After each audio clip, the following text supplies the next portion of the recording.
আজ বন্ধুরা বানিয়েছিলাম চিকেন কিমা। চলো সেটাই তোমাদের সাথে শেয়ার করছি। সবার প্রথমে কিমাটাকে ভালো করে লেবু জল দিয়ে ধুয়ে জল ঝরতে রেখে দিলাম।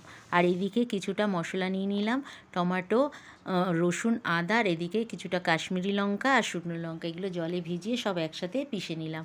আর এদিকে তেলের মধ্যে তেজপাতা ফোড়ন দিয়ে কিছুটা বারিক করে পেঁয়াজ কেটে ওর মধ্যে দিয়ে দিলাম, আর একটু সামান্য নুন দিয়ে লাল লাল করে ভেজে নিলাম।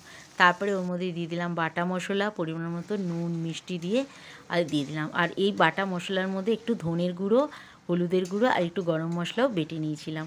তারপরে সব কিছু ভালো করে কষিয়ে নিয়ে ওর মধ্যে দিয়ে দিলাম চিকেন কিমাটা ভালো করে ওর সাথে মিশিয়ে নিয়ে বেশ এই সময় গ্যাসের আঁচটা একদম কম করে বেশ ঢেকে ঢেকে কিছুক্ষণ কষিয়ে নিলাম। তারপরে ঢাকনাটা খুলে আর একটু ভালো করে নেড়ে ছেড়ে তারপরে গ্যাসের আঁচটা বন্ধ করে দিলাম ভালো মতন কষানো হয়ে গেলে।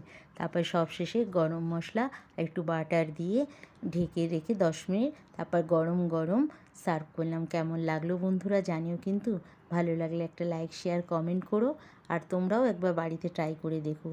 এই চিকেন কিমাটা রুটি, পরোটা, লাচ্ছা পরোটা সব কিছুর সাথেই ভালো লাগে। আর তোমরা সবাই ভালো থেকো, সুস্থ থেকো। আজকের মতন টাটা।